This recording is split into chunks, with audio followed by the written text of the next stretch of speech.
So today I kind of want to keep the lecture, I kind of kept the lecture really short because I think that this lecture shouldn't just be about me up here speaking. It should be about everyone's involvement because I think International Women's Day is a day in which we all can celebrate, male or female, whether we feel oppression every day or we don't think we feel oppression every day. So hopefully you guys are okay with that.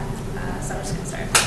So, the oppression of womankind has many different faces. Just taking a look through history, one can easily see the subordination and oppressive tactics that patriarchy, society, religion, and especially capitalism has placed upon a woman's head.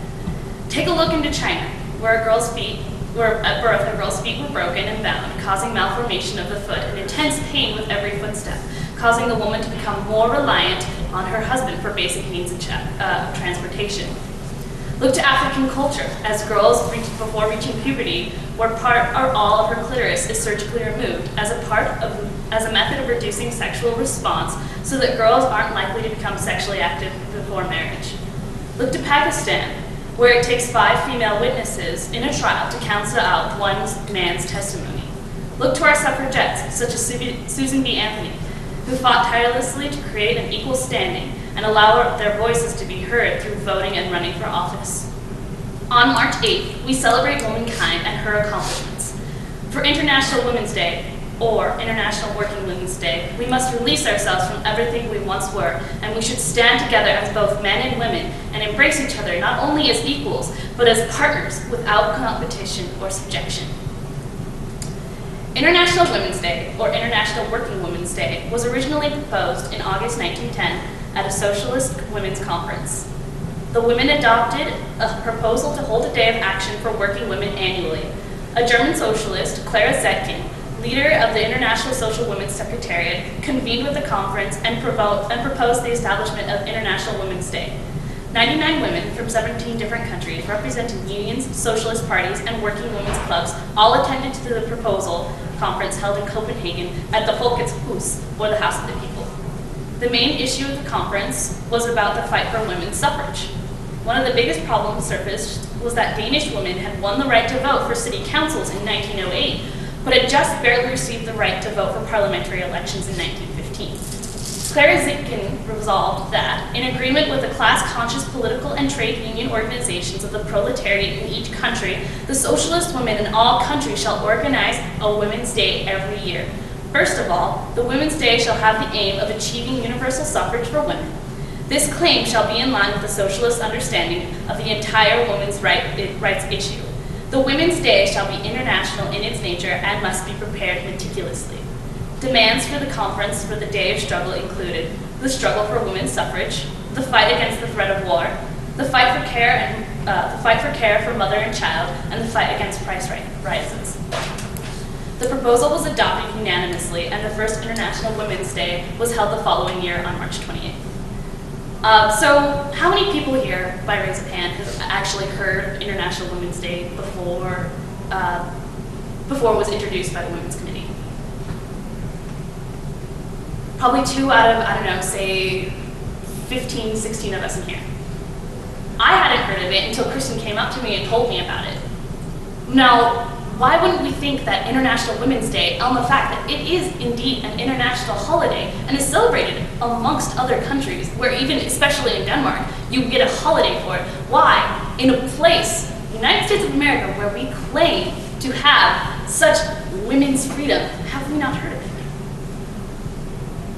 Now, how many people, again, think that Women's Day should just be a day where women proclaim the fact that I am a woman, hear me roar, also I'm better than you? Nobody. Women's Day should be a day for us to embrace her, not only embrace ourselves as women, but embrace the fact that we cannot, we rely on each other as both men and women. We're a constant circle and not just a rise above. So, how do we recognize oppression? What about oppression of the working woman? 70% of the world's 1.3 billion poor are women and girls. Even though conditions have improved since earlier times, there still exists gender inequality and women's oppression. According to the British Trade Union Congress, the layoff rate for female workers has increased by 2.3% since the start of 2008, almost double the amount of male workers. According to the International Labor Organization, 90% of workers in sweatshops are women and young girls. When we think of a successful woman, we think of most liberal feminists who hold high CEO positions and are what is considered successful in the eyes of society. Yet they are the worst kind of feminist there is. The argument made by liberal feminists is that the progress of a woman can be measured by how many women hold positions of power in the large corporations and in governments. The feminist non-governmental organization, Catalyst, boasts to us that the percentage of female CEOs of Fortune 500 companies went from 8.7% in 1995 to 16.4% in 2005. However, facts like things don't count for overall welfare of women. The Canadian Labour Congress, in the same 10-year period as describes that women workers went from making 72% of a male worker's pay for work of equal value to 70.5%. With our accomplishment of having female CEOs, we have sacrificed the working conditions and pay of actual working women. We look at these so-called women of high power who have liberated themselves from male oppression and do not see that through their liberation they themselves have become oppressors. These millionaire women who hire hosts of men and women as nannies, cooks, and cleaning staff who perform the domestic chores that these upper-class women have claimed to liberated themselves from. These women become no better than the bourgeois men who oppress us. This victory that liberal feminists have claimed on behalf of womankind just creates a stronger divide between her and the mass of working-class women. Capitalism produces sexism by creating a strong divide between the female worker and the male worker. It is often we hear phrases such as battle of the sexes, anything you can do, I can do better, and boys versus girls. Capitalism relies on such a divide for men and women to be constantly competing against one another for higher position, better wages, etc. There's constant competition between the two. Keeping female workers at a lower wage than their male counterparts puts pressure on men to accept lower wages with which they are being presented with in order to come out with the same jobs, fostering sexism and pushing worker against worker. Marilyn Frye, author of Politics of Reality, Essays in Feminist Theory, writes of the boundaries between a man and woman are maintained generally for the benefit of men. That barrier is protecting his classification and status as a male, as superior, as having a right to sexual access to female or females. It protects a kind of citizenship which is superior to that of females of his class and race, which is his access to a wider range of better paying and higher status work, and his right to prefer unemployment to the degradation of doing lower status or women's work. A woman's biological role as the childbearer creates a situation where she is automatically burdened with the childbearing and care of her home. With this extra weight, it makes it harder for a woman worker with little free time to become politically active, organize unions, or even become a full-time worker. This leads to women being forced into the most exploitative working conditions, often on poverty wages, thus making their situation ever worse, helping to reinforce their economic dependence on men. A woman's participation in the workforce has laid the foundation for women's emancipation, but only on the foundation. So what does the International Women's Working Day mean to us all?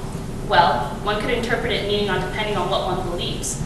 One could go throughout the streets and declare their independence by burning their bras, as they did in the 60s. They could protest the fact that most Hispanic women are being oppressed. As Kristen said, 52 cents of every dollar is what a working Hispanic woman makes. Even men should be most of all offended by the fact that they cannot stand on equal footing with a woman. So one thing that we as the Women's Study Committee and the Revolutionary Students Union recognizes is that women are responsible for the same amount of effort as their male counterparts in bringing about social change. A major priority of the RSU is to eliminate sexism, discrimination, or devaluation based on a person's sex as in restricted job opportunities, whether it be from man to woman or woman to man. We reject the idea that women are in any way inferior to men or that women are biologically predisposed to assume certain roles in society. Likewise, we believe that men are not inherently sexist. We intend to overcome sexism by educating ourselves on important issues that contribute to the existing problem and organizing to fight against it, both in short and long term. Our ultimate goal is to create a society where women and men can live equally together, strong individuals and even stronger communities. Don't let International Women's Day confuse you. Yes, we are women, and yes, we are strong and liberated and wish to be recognized as such, but we shouldn't do that at the expense of our male counterparts. We are both strong and we are both equal, and we should both work together towards liberation. We should embrace each other for our strengths and be willing to love our weaknesses and accept that not all men are chauvinist pigs and that not all females are weak and docile.